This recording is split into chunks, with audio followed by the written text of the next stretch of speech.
바뀌기 때문에 그런 카로티노이드 중에 일부, 이제 베타카로틴 대표적이죠. 네, 이러한 영양소를 프로비타민 A로 분류를 하기도 합니다.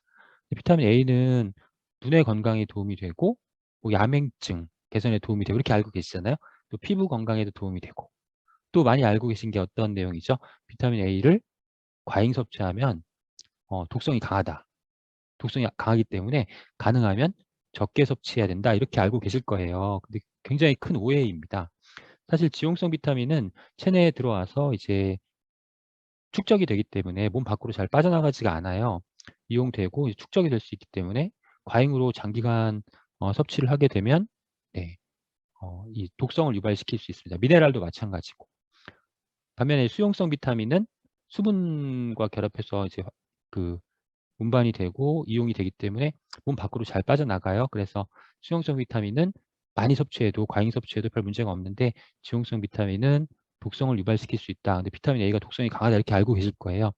비타민 A의 그런 작용들을 쭉 보면은 네, 일단 시각작용, 또 상피세포 분화와 성장, 점막, 피부 면역계에 중요하다라고 할 수 있고요.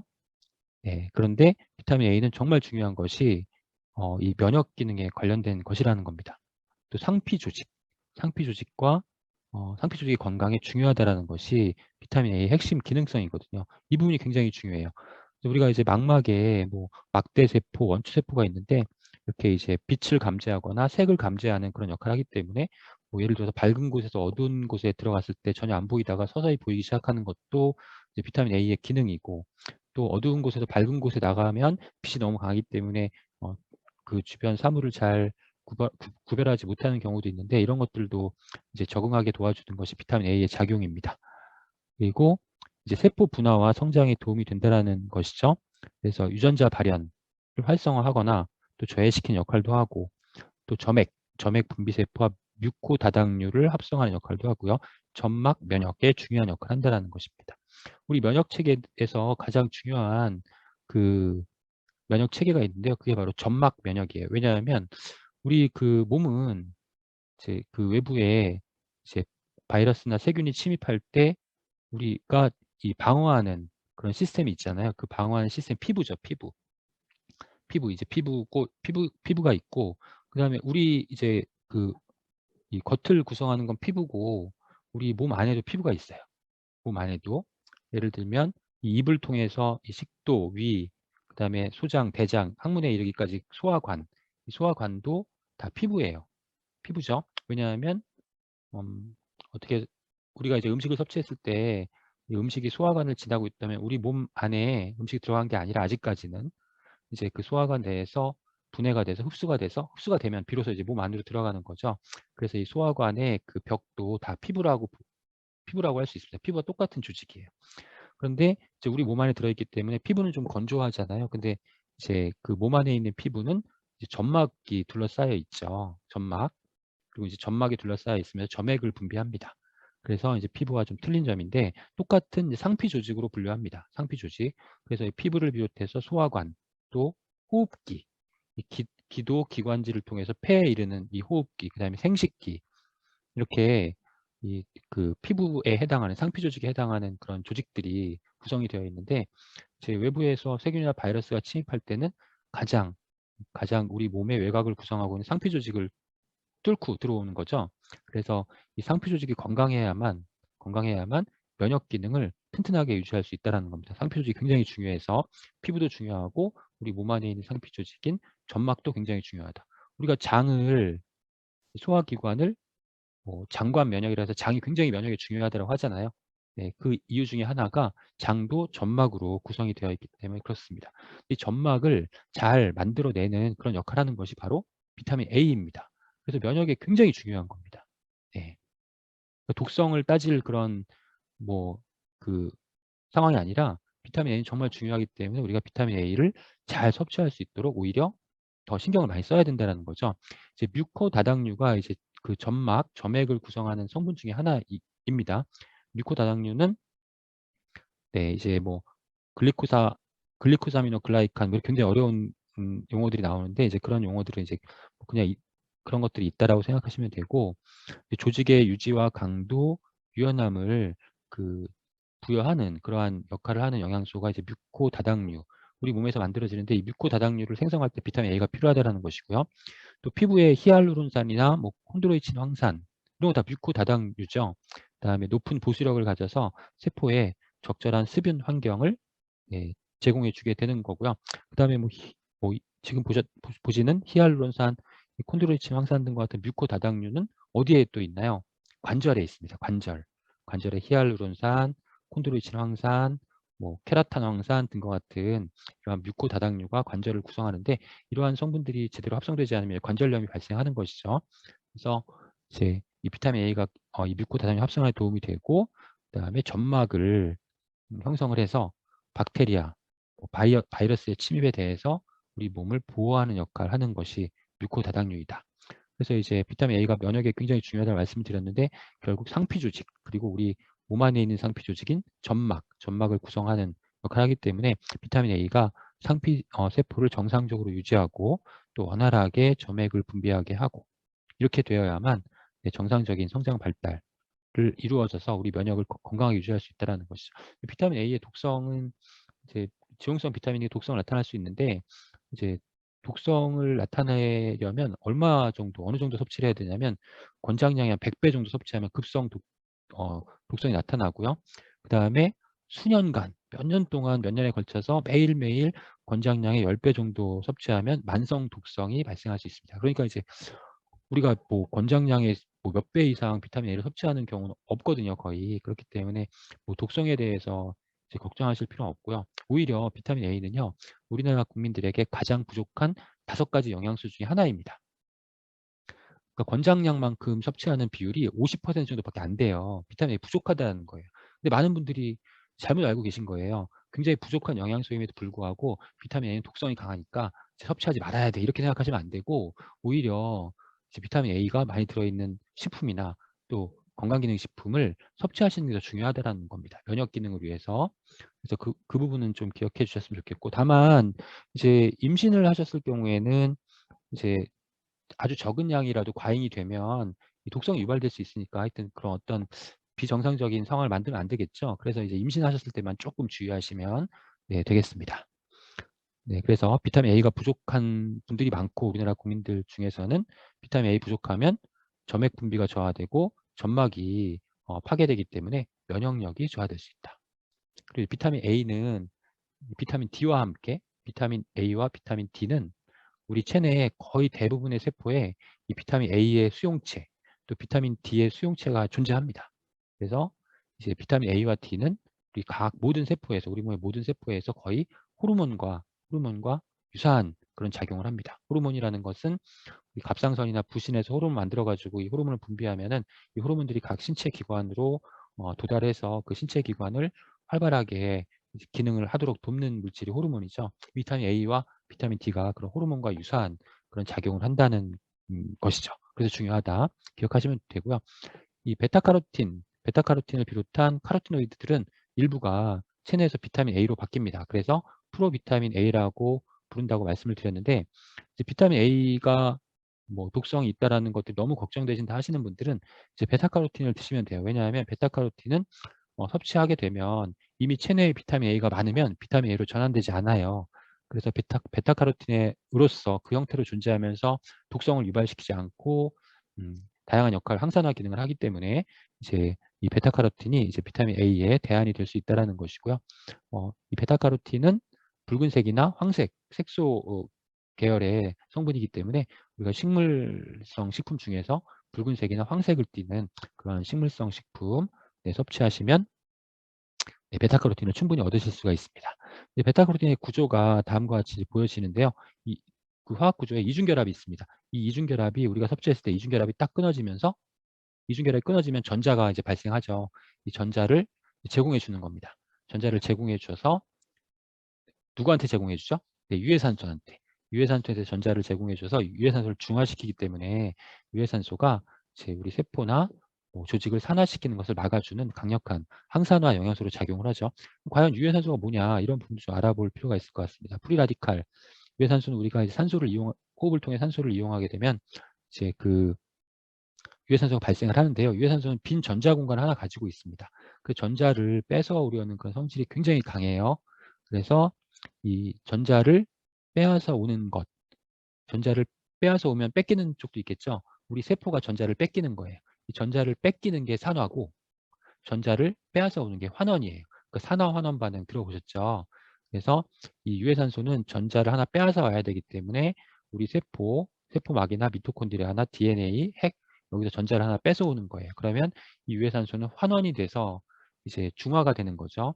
그래서 더 이상 해가 없는 물질로 바뀌게 되고 대신 우리 몸은 전자를 뺏겼기 때문에 우리 세포는 전자를 뺏겼기 때문에 산화가 된 거죠.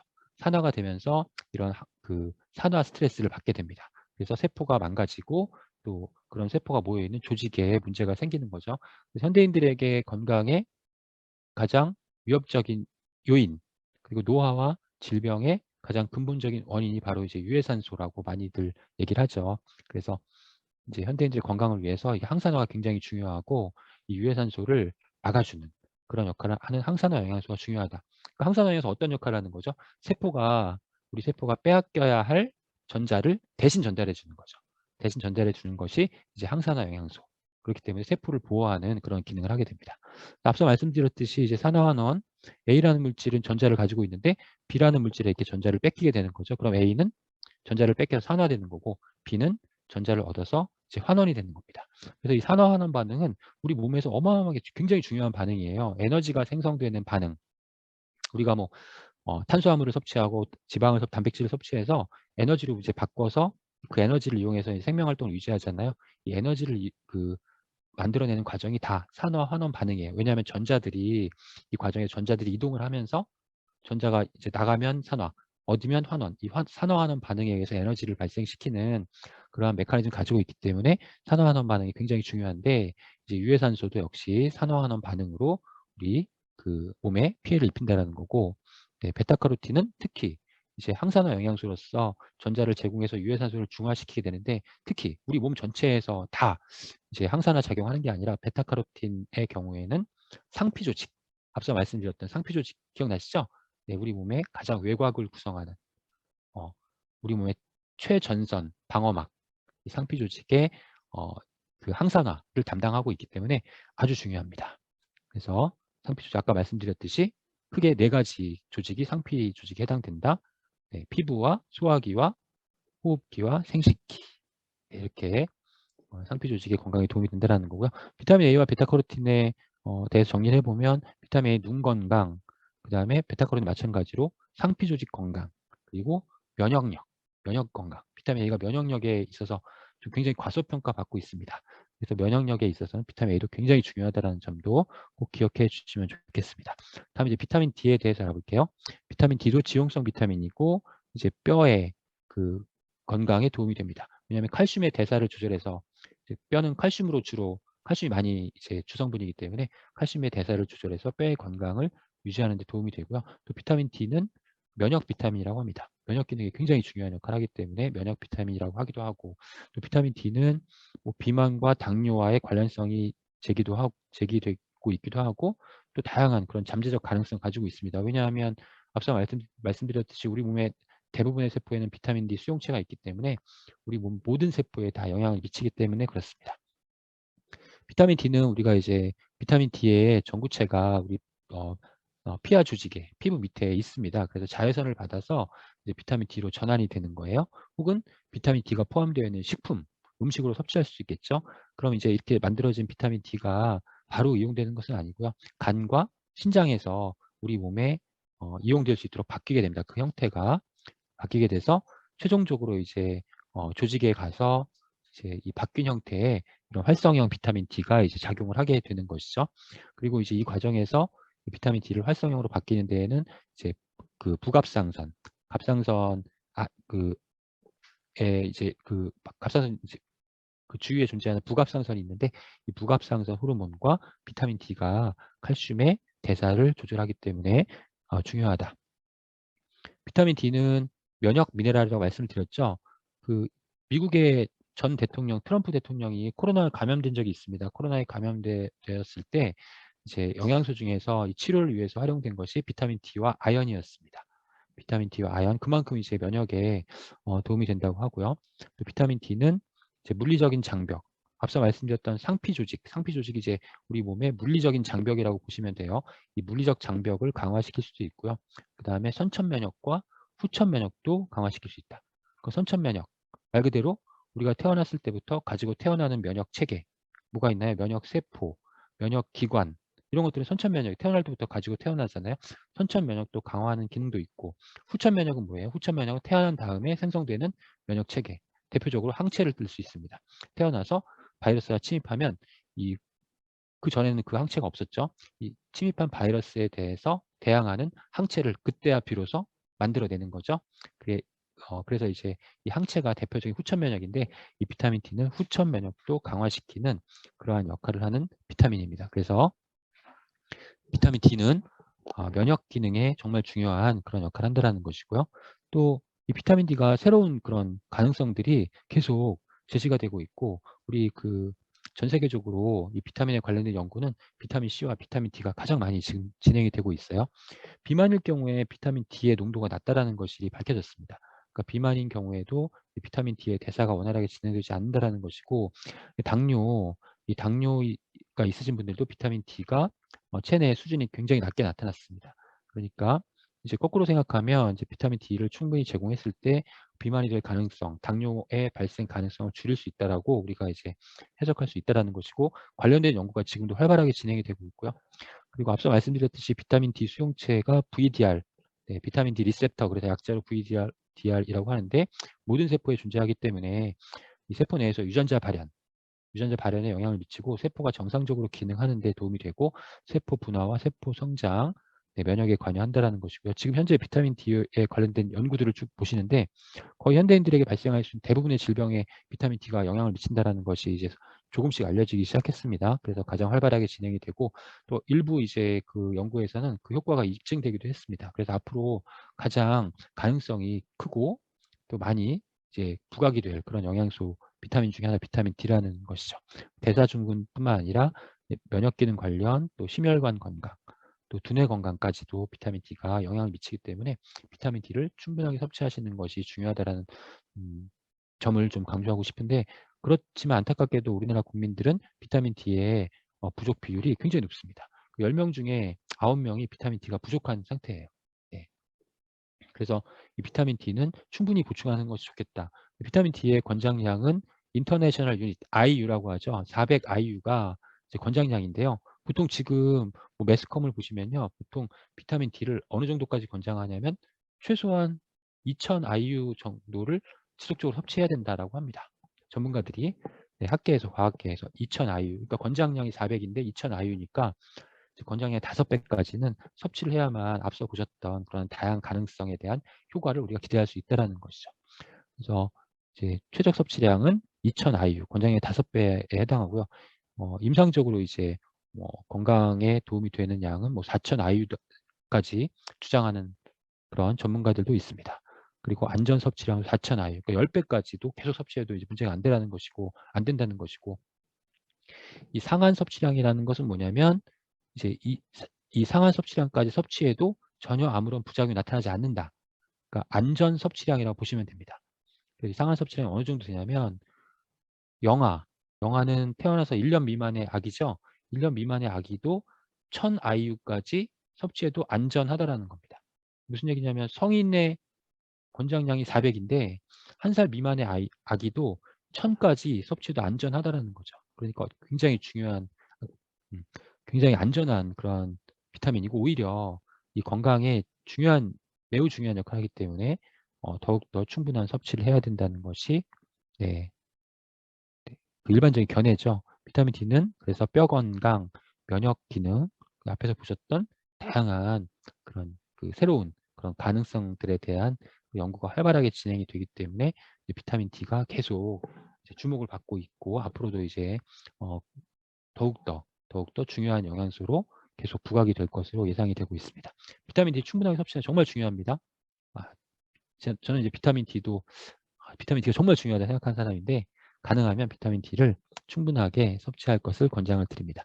다음 비타민 E입니다. 비타민 E도 항산화 영양소이죠.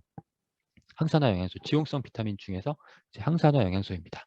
그래서 아까 앞에서 말씀드렸듯이 항산화 영양소는 전자를 내어준다라고 그랬죠. 비타민 E도 전자를 내어주어서 유해산소를 중화시킵니다.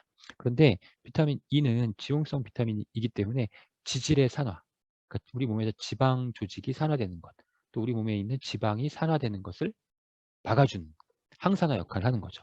지방이 산화되는 것을 막아주는 항산화 역할이다.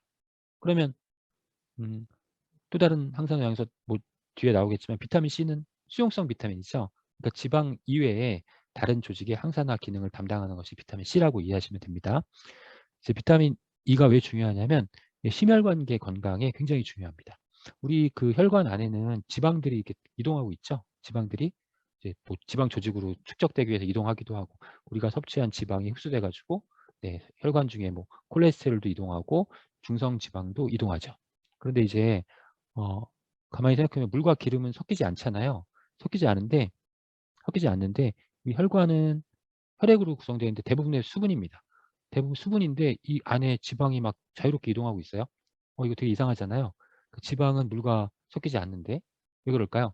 네, 이게 지방을 이동하기 위해서 단백질이 코팅을 하고 있습니다. 이 지방질을 단백질이 코팅을 하고 있어서 지방이 직접 수분과 접하지 않게 되어 있기 때문에 캡슐레이션 되어 있다 생각하시면 돼요. 그래서 지방이 자유롭게 이동하는 거죠. 근데 문제는 뭐냐면 유해산소가 혈관에서도 발생하거든요. 유해산소가 혈관에서 발생해서 이 지방구에 단백질 코팅을 산화시켜요.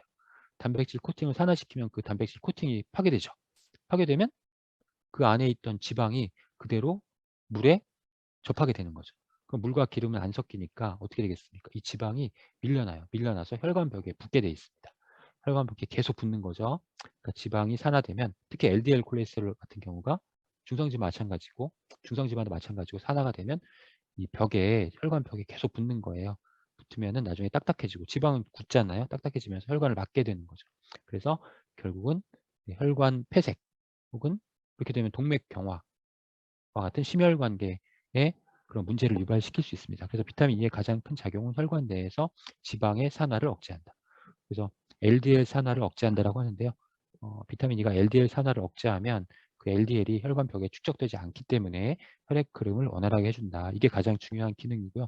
비타민 E가 또 중요한 이유는 뭐냐면 우리 지방엔 여러 가지 지방을 구성하는 지방산이 있잖아요. 지방산, 포화지방산, 뭐 불포화지방산, 이 중에 오메가3 지방산도 있죠. 뭐 DHA나 EPA, 뭐 그럼 아라키돈산, 뭐 여러 가지 뭐 리놀렌산 같은 지방산들이 있어요. 이 지방산들은 다 세포막의 성분입니다. 세포막에 그런 지방산들이 다 있어요. 그런데 비타민 E가 부족하면 이 세포막에 어, 그 포함되어 있는 이 지방산들이 유해산소의 공격을 받아서 산화가 되면서 세포막이 파괴가 되는 거예요. 세포막이 파괴가 되면서 세포가 이제 파괴가 되는 거죠. 그렇기 때문에 세포막은 우리 몸은 다 세포로 구성되어 있잖아요. 그 혈관, 신경, 뇌, 근육 모든 세포가 세포막으로 구성되어 있기 때문에 이 모든 세포 건강에 영향을 미치는 것이 세포막의 건강에 영향을 미치는 것이 비타민 E이기 때문에 중요하다는 것입니다. 그래서 비타민 E는 세포막에서의 항산화 작용, 또 혈관 내에서 지방의 항산화 작용, 그리고 이 지용성 영양소들이 산화되는 것을 막아줍니다. 그래서 지용성 영양소를 보호하고 이 영양소들이 우리 체내에서 잘 작용할 수 있게 도와주는 역할을 하는 것이 비타민 E입니다. 앞서 보셨던 비타민 A, D가 다 지용성 영양소에 해당하죠. 다음은 또 다른 지용성 비타민이 비타민 K. 비타민 K는 가장 잘 알려진 비타민 K의 기능은 혈액응고와 그다음에 뼈 건강입니다. 혈액응고와 뼈 건강. 혈액이 응고돼야 될 상황이 있죠. 우리가 뭐 상처가 났을 때 출혈이 있으면 빨리 응고가 돼야 됩니다. 비타민 K가 이런 역할을 하게 되고, 이 비타민 K는 뼈 건강에 도움이 된다고 했는데 칼슘과 마그네슘, 뭐 단백질 이런 영양소들은 뼈를 구성하는 원료가 되는 거고요. 비타민 D는 그러한 원료들이 잘 대사될 수 있게 조절하는 역할을 하는 것이 비타민 D이고, 그럼 비타민 K는 어떤 역할을 하냐? 이 뼈를 구성하는 원료들이 잘 결합할 수 있게, 단단하게 결합할 수 있게 도와주는 역할을 하는 것이 비타민 K이기 때문에 뼈 건강에 도움이 된다라고 하는 거죠. 우리가 이제 만약에 건물을 지을 때 벽돌을 이렇게 그냥 올려놓으면 금방 무너지잖아요. 시멘트를 바르면 네, 벽돌이 튼튼하게 계속 유지가 될 수 있잖아요. 이 시멘트 역할을 하는 것이 비타민 K라고 보시면 됩니다. 그래서 비타민 K는 세 가지 정도의 형태가 있는데 녹색잎 채소나 육류 등의 비타민 K1, K2가 있고, 그 다음에 합성 비타민 K는 이제 메나디온이라고 해서 인공적으로 합성하는 그런 비타민 K가 있을 수 있습니다. 비타민 K는 네, 간에서 이제 비타민 K가 프로트롬빈을 만들고, 이 프로트롬빈이 네, 혈관으로 이동해서 네, 트롬빈으로 바뀝니다. 여기서 칼슘이 중요한 역할을 하게 되는 거죠. 그래서 칼슘과 함께 이 혈액 응고에 필요한 그런 피브린이라는 단백질을 만들어내는데 네, 그 과정에 중요한 역할을 하기 때문에 혈액 응고 과정에 이제 관여한다라는 것을 말씀을 드렸던 거고요. 이 뼈에서 생성되는 중요한 그런 그 호르몬이 있습니다. 뼈에서 생성되는 중요한 호르몬, 오스테오칼신이라는 호르몬입니다. 이 오스테오칼신은 네, 이 논문을 보니까 이제 오스테오칼신이 어떻게 합성이 되느냐 지금 나와 있는데 여기 오스테오칼신이라는 그 호르몬이 비타민 D, 비타민 K도 필요하고 네, 오스테오칼신이 만들어지고 오스테오칼신이 이제 뼈로 가서 뼈를 단단하게 해준 역할도 하기도 하고 또 혈액으로 이동해서 네, 카르복실기와 결합되지 않은 오스테오칼신 혈액으로 이동해서 다양한 기능을 합니다. 그래서 우리가 이 오스테오칼신을 기적의 호르몬이라고 합니다. 기적의 호르몬. 이 오스테오칼신이 많이 분비가 되면요, 우리 건강이 정말 개선이 되고 또 건강을 오랫동안 유지할 수 있습니다. 그래서 이 기적의 호르몬이 세 가지가 있어요. 세 가지가 나중에 이제 지금 기초 과정이기 때문에 이후에 심화 과정이 진행될지 모르겠지만 심화 과정에 가면 자세하게 다루게 될 수 있는데요. 우리 몸에서 분비되는 세 가지 기적의 호르몬이 있습니다. 뼈에서 생성되는 오스테오칼신과 지방 조직에서 생성되는 아디포넥틴, 그리고 근육에서 생성되는 마이오카인이라고 하죠. 마이오카인의 일종인 이리신 이렇게 세 가지를 기적의 호르몬이라고 합니다. 이 세 가지가 잘 분비되면 무병장수할 수 있다는 거죠. 이 오스테오칼신이 어떤 역할을 하게 되면은 이 뼈에서 생성이 되고요. 인슐린을 생성하는 데 도움이 되고 또 인슐린을 만들어내는 췌장의 베타세포를 활성화시킵니다. 또 근육량을 증가시키고 지방을 줄입니다. 그래서 인슐린 저항성도 이렇게 줄일 수 있고 굉장히 중요한 역할을 하는 것이죠. 우리 체내에서. 그래서 오스테오칼신이 뼈에서 만들어지고 이 뼈에 그 도움이 되는 영양소들이 이 오스테오칼신을 합성하는 데 도움이 된다. 중요한 점은 뼈를 자극해야 된다. 뼈를 자극해야지 이 오스테오칼신이 잘 만들어진다. 뼈를 자극한다는 것은 어떤 의미인가요? 네, 뼈를 자극하는 운동이 필수적이다라는 의미죠. 그래서 오스테오칼신에 대해서 간단히 말씀드렸고, 이 비타민 K가 작용해서 만들어진 오스테오칼신, 이 오스테오칼신이 하나는 앞서 그림에서 뼈로 가기도 하고 혈액으로 가기도 한다라고 말씀드렸는데, 뼈로 간 오스테오칼신은 뼈에 있는 칼슘과 단단하게 결합을 해가지고 뼈를 더 튼튼하게 하는 그런 작용을 하는 것입니다. 뼈 건강에 도움이 되죠. 비타민 K가 또 새롭게 이제 주목을 받고 있는 것은 뭐냐면 심혈관계 건강에 도움이 된다는 것이 최근에 이제 밝혀지기 시작했고 활발한 연구가 진행되고 있습니다.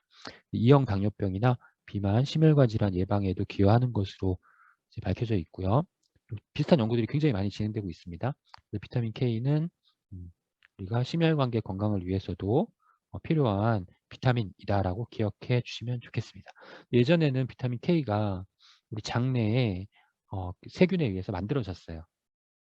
그러니까 장내 세균에 의해서 우리가 장내 세균, 좋은 세균들이 만들어내는 그런 우리 건강에 도움이 되는 물질을 포스트바이오틱스라고 하고, 이 포스트바이오틱스의 대표적인 것이 짧은 사슬 지방산, 네, SCFA라고 할 짧은 사슬 지방산 등이 이제 포스트바이오틱스 일종인데, 이 비타민 K도 예전에는 포스트바이오틱스, 그래서 장내에 유익균들이 만들어낼 수 있다.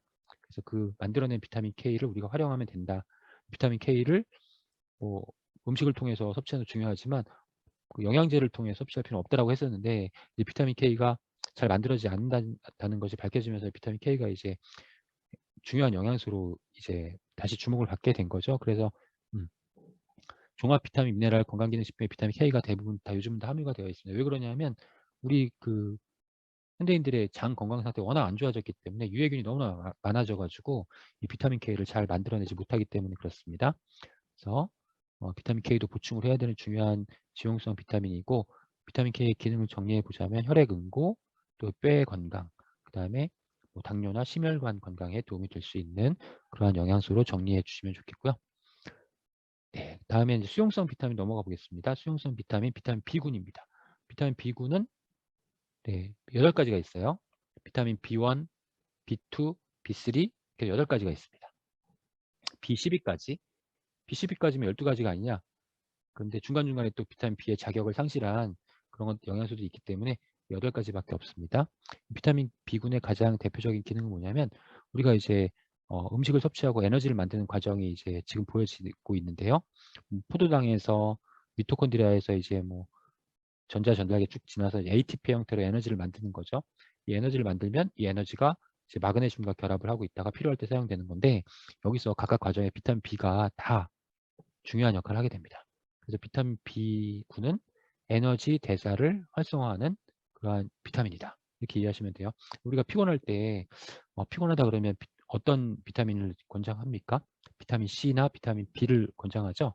비타민 B는 에너지 대사를 활성화시키기 때문에 에너지를 활발하게 이제 만들어내는 거죠. 그러니까 피로 회복에 도움이 되는 거고, 비타민 C는 이제 피로가 오는 원인 중에 하나가 부신이 필요하기 때문에 그렇거든요. 신장 위에 있는 부신이라는 기관이 기능을 잘 못하기 때문에 비타민 C가 이제 부신 건강에 도움이 되기 때문에 부신의 건강을 개선시켜서 피로 회복에 도움이 된다라고 하는 거죠.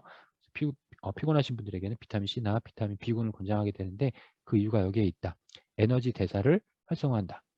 또 효소는 우리 체내에서 뭐 너무나 많은 그런 생체 반응이 일어나고 있는데, 이 생체 반응을 더욱더 잘 일어나게 도와주는 그러한 그 물질을 우리가 효소라고 하죠.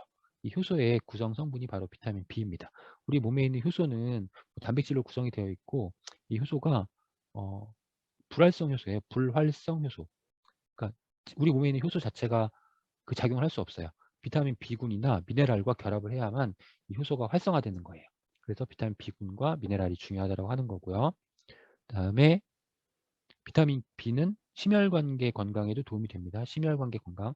우리 몸에 이제 단백질 대사가 이루어지는 과정에서 이제 메티오닌이라는 단백질이 시스테인으로 전환되는 그 대사가 일어나고 있는데, 이 과정에서 호모시스테인이라는 부산물이 생깁니다. 나이가 들어가면 들어갈수록 이 호모시스테인이 계속 증가하거든요. 그럼 이 호모시스테인이 혈액의 그 농도를 높입니다. 혈액이 끈적끈적해진다는 거예요.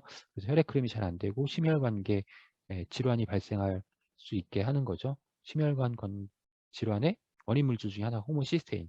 호모시스테인이 많이 쌓이면 안 되겠죠. 그렇지만 단백질이 대사되면 호모시스테인은 만들어질 수밖에 없기 때문에 호모시스테인을 제거하는 것이 굉장히 중요합니다. 그래서 이 호모시스테인을 제거하는 것이 비타민 B의 역할인데요. 비타민 B 중에서도 엽산과 비타민 B6과 비타민 B12가 이러한 역할을 하게 됩니다. 그래서 이 3가지 비타민 B군은 심혈관 건강에 도움이 된다라고 이해하시면 되고요. 그다음에 임신 시기에는 엽산이 굉장히 중요하죠. 왜냐하면 이 엽산이 세포 분열에 꼭 필요하기 때문에 그렇습니다. 세포 분열. 우리가 임신을 해서 아기가 태어나기까지 세포 분열이 계속 일어나잖아요. 네. 수정란이 2개의 세포로 분열하고 4개의 세포로 해가지고 60조 개까지 분열을 해야만 이제 예쁜 아기가 태어나는데, 엽산이 부족하면 이 세포 분열이 잘 일어나지 않아요. 그러면은 신체가 완성되지 않겠죠. 그래서 다양한 장애 현상이 나타날 수 있습니다. 그래서 이제 부족할 경우에는 조산이나 뭐 체중 미달, 성장 지연이 나타날 수 있고, 결핍이 되었을 때에는 장애가 나타날 수 있습니다. 뭐 신경관 결손, 문해증이라든가 뇌가 형성이 안 된 거죠. 세포 분열이 안 됐으니까. 이분 척추가 제대로 형성되지 않은 상태로 태어날 수 있다는 거죠. 그래서 엽산이 굉장히 중요해서 엽산 권장량이 이제 보통 한 250 마이크로그램, 평소엔 가임기 여성은 400, 그다음에 임신을 준비하시는 분들은 600, 굉장히 높아집니다. 2배 이상 증가하는 그런 중요한 비타민 B군이고, 이제 미국에서는 모든 곡물에 엽산을 강화해야만 판매를 할 수가 있습니다. 네. 그래서 이 엽산이 정말 중요하다는 건데요. 그 엽산을 만약에 임신을 하시게 되면 엽산이 굉장히 많이 필요하다고 말씀을 드렸는데 어, 우리가 임신을 확인하게 되는 시기가 이제 뭐 임신 4주 정도? 근데 그 전에 이미 엽산이 필요한 시기가 지난 거예요. 그렇기 때문에 엽산은 음, 임신을 임신을 계획하실 때부터 엽산을 충분하게 보충해 주시는 것이 중요합니다. 그 다음에 이제 우리 몸에 다양한 독성 성분이 들어오면 간에서 해독을 하죠. 간의 중요한 기능 중에 하나가 이제 해독 작용이죠. 해독을 못하면 이 독소들이 우리 몸에 다 이제 퍼져 나가서 다양한 문제를 유발시키기 때문에 간이 그만큼 중요합니다. 이제 간의 해독 경로 굉장히 복잡한 과정인데요. 어, 여기서 중요한 점은 이 과정을 다 이제 기억하실 필요 없고 이 간 해독 경로에서 중요한 영양소 세 가지만 제가 말씀드릴 거예요. 비타민 B군과 그다음에 항산화 영양소, 유해산소가 많이 발생하니까 이 항산화 영양소 중에 간에서 가장 강력한 항산화 영양소가 실리마린입니다. 실리마린. 네, 어디에 있어요? 밀크시슬에 있죠. 밀크시슬. 그리고 세 번째 간 해독에 중요한 영양소가 필수 아미노산. 필수 아미노산 중요합니다. 단백질은 필수 아미노산 구성되어 있죠. 그러니까 질 좋은 단백질이 중요하다는 거죠. 네, 비타민 B군, 실리마린을 비롯한 항산화 영양소, 필수 아미노산이 간의 건강에 굉장히 중요하다. 기억하시면 되고요. 한 가지 더 추가한다면 글루타치온. 글루타치온 얼마 전에 출시가 됐죠. 네, 글루타치온이 간의 건강에 해독작용에도 중요한 역할을 한다는 것 기억하시면 좋겠습니다. 비타민 B군, 네, 이 부분 간의 해독작용에 관여한다는 것입니다. 비타민 B는 이 정도로 정리하면 될 것 같고요. 비타민 C로 넘어가겠습니다. 비타민 C는 수용성 비타민이죠. 그래서 항산화 기능하죠. 항산화 기능. 그다음에 콜라겐 합성, 철분 흡수, 면역 기능, 또 지방 분해하는 데 도움이 됩니다. 정말 중요한 비타민이라 할 수 있죠. 앞에서 유해산소를 중화시킨다는 것은 유해산소의 전자를 전달해 준다는 거라고 말씀을 드렸잖아요. 비타민 C가 전자를 전달해 줍니다. 그럼 비타민 C가 전자를 전달해 주면 비타민 C 자체는 산화되는 거죠. 네, 모든 항산화 영양소는 유해산소의 전달을 제공해 주면서 자신은 산화되는 겁니다. 유해산소는 환원시키는 거죠. 환원시켜서 이제 안정화시켜 중화시켜서 없애는 거죠. 네, 비타민 C가 그런 역할을 하는 항산화 영양소라는 거고요. 그러면 예를 들어서 지금 세포막인데요. 세포막이 구성되어 있는데 유해산소가 지금 공격이 들어왔어요. 유해산소 공격을 했어요. 세포막이 다 파괴되겠죠? 산화가 돼서. 네. 그런데 비타민 E가 유해산소가 달라고 하는 전자를 전달해 줍니다. 그러면 비타민 E가 항산화 작용하게 되는 거죠. 유해산소를 중화시켜서 세포막을 보호하죠. 그런데 이 비타민 E가 전자를 잃었잖아요. 비타민 E가 이제 항산화 기능을 더 이상 못하죠. 그런데 비타민 C가 비타민 E에게 전자를 다시 채워줍니다. 그럼 비타민 E는 다시 항산화 영양소 기능을 할 수 있겠죠. 그래서 비타민 C는 항산화 기능을 하는데 체내의 비타민 E를 재생시키는 역할을 한다는 것이죠. 그래서 비타민 C가 중요하다는 겁니다. 비타민 E가 재생되면 다시 비타민 E가 항산화 기능을 할 수 있다는 건데요. 여기서 좀 의문점이 하나 생깁니다. 어떤 의문점이 생기냐면 비타민 E가 전자를 하나 전달해주면 비타민 E는 전자가 비어 있잖아요. 그럼 비타민 E는 전자를 빼앗아 오르는 성질이 생기지 않을까? 그럼 이 비타민 E가 필요로 하는 전자를 비타민 C가 지금 채워줬죠. 채워주면 비타민 C는 전자가 하나 비어 있잖아요. 그럼 비타민 C는 그 빈 전자 공간을 채우려고 하는 성질이 또 생기지 않을까? 유해산소랑 똑같이 되는 거죠. 다른 데서 전자를 뺏어 오르는 성질이 생기지 않을까요? 생깁니다. 생깁니다. 그래서 항산화 영양소가 유해산소를 중화시킨 다음에 자기가 이제 전자를 잃어버렸기 때문에 이 전자를 뺏어 오르는 산화제로 작용을 하게 돼요. 유해산소랑 비슷하게 된다라는 결국은. 그러면 이 항산화 영양소 섭취하는 게 아무 소용이 없지 않겠느냐 이렇게 생각할 수 있잖아요. 그런데 이 비타민 C는 자기가 이제 비타민 E를 재생시킬 때 전자를 딱 전달해 준 다음에 자기가 전자를 뺏어 오르는 성질이 항산화 영양소 중에서 가장 낮아요. 가장 낮아. 독성이 거의 없다라는 거예요. 유해산소로서의 역할, 그런 산화제로서의 역할이 가장 낮다라는 거예요. 그리고 비타민 C는 전자를 하나 잃어버리면 독성이 낮고 그리고 바로 몸 밖으로 빠져나가요. 에이 나는 할 일 없어 이제 나가야지. 다 나가는 거예요. 그러니까 비타민 C가 엄청나게 많이 나가죠. 우리 몸에서. 저장이 안 돼요. 비타민 C는. 비타민 C는 이렇게 독성이 낮고 몸 밖으로 잘 배출되기 때문에 항산화 시스템에서 가장 중요한 항산화 영양소 비타민 C이고요. 그래서 가장 이상적인 항산화 영양소가 비타민 C라고 얘기를 하는 거예요. 그게 중요합니다. 그러니까 비타민 C를 많이 섭취하셔야 돼요. 권장량이 100이라고 해서 100 이상 1000 비타민 C 1000mg을 섭취하면 900이 빠져나가는 거 아니야? 빠져나가야죠, 당연히. 네, 빠져나가야 됩니다. 그래서 비타민 C는 1000mg, 2000mg 이렇게 많이 드시라는 거예요. 네, 그래서 최적 섭취량은 권장량이 100이지만 최적 섭취량은 2000 정도. 네, 2000 정도 못 드신다고 하면 네, 100mg보다 그 이상은 더 충분히 섭취하실 수 있도록 네, 더 관리를 해 주셔야 된다는 것이죠. 비타민 C도 우리 국민들에게 부족한 5가지 영양소 중에 하나입니다. 네, 비타민 C 부족합니다. 그럼 나머지 5가지 뭐냐? 앞에서 뭐였어요? 비타민 A, 또 지금 비타민 C, 또 뭐가 부족해요? 비타민 D 부족하죠? 비타민 D 부족하죠? 그 다음에 또 뭐가 부족해요? 칼슘 부족하죠? 네, 칼슘 엄청나게 부족하죠? 네. 그리고 철분 혹은 판토텐산, 비타민 B군 중에 판토텐산, 이 2가지 중에 하나가 이제 부족한 영양소, 5가지를 꼽는다면 철분이나 판토텐산 하나 꼽아서 그 6가지가 부족하다고, 가장 부족하다는 거죠. 다른 것도 부족한데 가장 부족한 것이 6가지 정도 된다. 콜라겐을 합성합니다. 비타민, 우리가 이제 신체 조직을 구성하는데 우리 모든 신체 조직, 근육과 뭐 뼈와 이런 거 다 콜라겐으로 구성되어 있습니다. 단백질 중에 콜라겐이 가장 비중이 높은데 이 콜라겐을 합성할 때 비타민 C가 네, 꼭 필요합니다. 비타민 C가 없으면 근육이 생기지도 않고요. 뼈도 잘 튼튼해지지 않는다라는 거죠. 콜라겐 합성, 그 다음에 철분의 흡수. 철분은 보통 이제 우리가 철분을 보충하면 플러스 3, 3가라고 합니다. 전자가 3개가 부족한 형태예요. 우리가 일반적으로 식품으로 섭취하게 되면은 철분은 이 3가보다는 전자를 하나 채워줘가지고 2가 형태로 바뀌어야지 잘 흡수가 됩니다. 2가 형태로 바꿔주는 것이 네, 비타민 C. 그러니까 전자가 3개 부족한 철분을 전자를 하나 내어주어서 2개 부족한 상태로 만들어주면 잘 흡수가 됩니다. 비타민 C는 철분 흡수에 도움이 된다. 비타민 C가 부족하면 철분이 흡수가 안 되기 때문에 철분 결핍성 빈혈이 발생한다.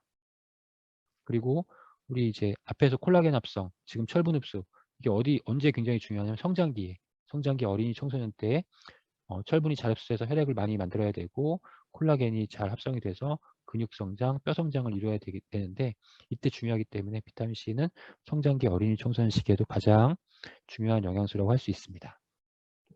네, 비타민 C는 카르니틴 합성합니다. 카르니틴은 우리 제품 중에는 파워블럭 키토산에 함유가 되어 있죠. 이 카르니틴은 지방을 연소시키는 역할을 합니다. 우리 몸에 있는 지방은 그 자체적으로 연소가 안 됩니다. 그럼 어떻게 되냐면 우리가 막 운동을 열심히 하면요. 이 지방 조직에서 이 쌓여있던 지방이 하나씩 빠져나오죠. 빠져나오면서 이게 세포로 이동해가지고 미토콘드리아 안에서 연소가 돼야 돼요. 세포로 이동해서 세포 내에 에너지 생성 기관인 미토콘드리아에서 연소가 돼야 되는데 지방이 미토콘드리아 혼자 못 들어가요. 혼자 못 들어가는데 카르니틴이 있어야만 카르니틴과 결합을 해가지고 네, 미토콘드리아로 들어가서 거기서 에너지 대사 과정을 거쳐서 연소가 되는 거예요. 그래서 이 카르니틴을 이 지방의 운반체라고 할 수 있습니다. 지방을 미토콘드리아로 넣어주는 역할을 하는 것이 카르니틴입니다. 그런데 이 카르니틴이 충분해야만 지방이 잘 연소되겠죠. 카르니틴은 우리 체내에서 합성이 되어야 하는데 카르니틴이 합성될 때 비타민 C가 꼭 필요합니다. 비타민 C가 있어야지 카르니틴이 합성됩니다. 네. 비타민 C가 부족하면 카르니틴이 합성이 안 되죠. 그럼 카르니틴 합성 안 되면 지방이 분해가 안 된다는 거예요. 다이어트가 안 돼요. 다이어트가 안 됩니다. 그래서 비타민 C가 이 비만에도 필수적인 영양소라고 할 수 있는 것이죠. 지금 이제 카르니틴이 합성되는 과정인데 이제 아미노산에 의해서 쭉 이렇게 카르니틴이 만들어지는데 여기서 이제 중간중간에 꼭 필요한 성분이 비타민 C와 철분 보이시죠? FE가 철분인데요.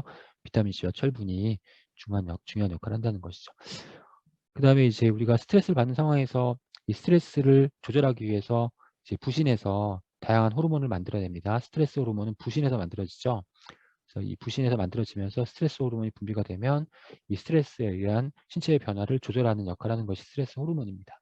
그래서 이 스트레스 호르몬이 많이 분비가 되면, 그러니까 스트레스를 받으면 우리 몸이 비정상적인 상태가 되기 때문에 이 비정상적인 상태를 정상화시키기 위해서 스트레스가 분비되는 거예요. 그런데 이 비정상적인 상태가 계속되면 스트레스 호르몬이 뭐 과잉 분비될 수 있습니다. 그러면 이 스트레스 호르몬을 만들어내는 부신이 부담이 되겠죠. 그래서 부신 건강이 망가지게 된다라는 것이죠.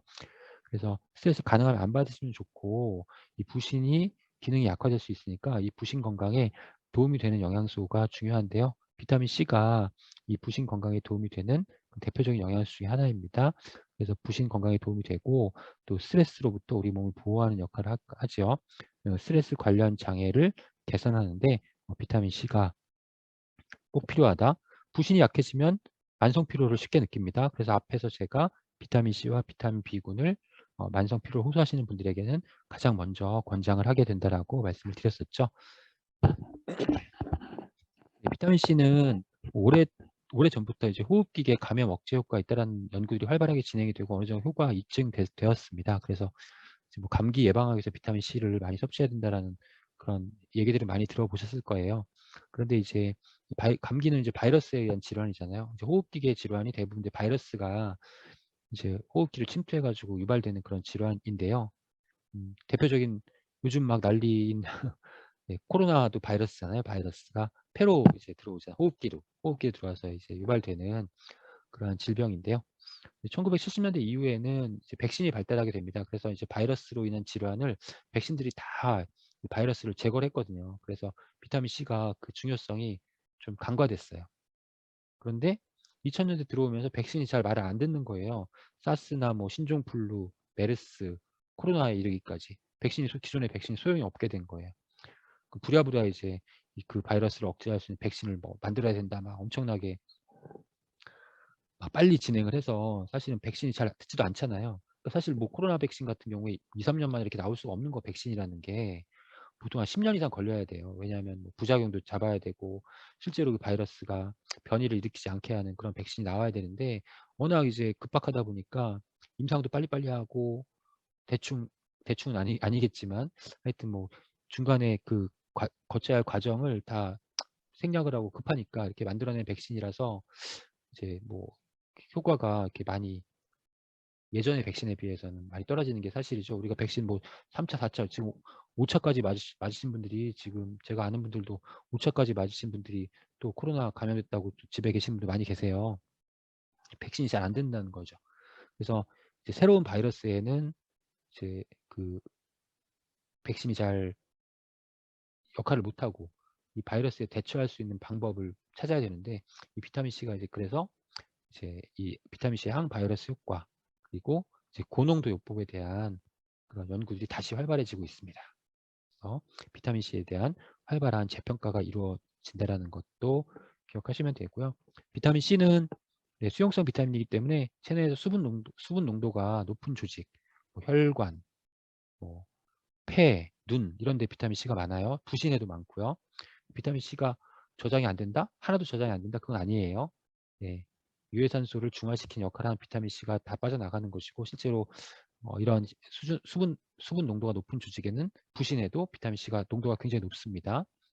네, 부신과 뇌 이런 조직에 비타민 C가 대기하면서 그 역할을 하는 거죠. 근데 비타민 C는 대기 시간이 짧기 때문에 이런 조직에 머무는 시간도 짧죠. 그러니까 바로 나가는 거죠. 그러니까 비타민 C를 충분하게 바로바로 보충을 해주셔야 된다는 것이죠.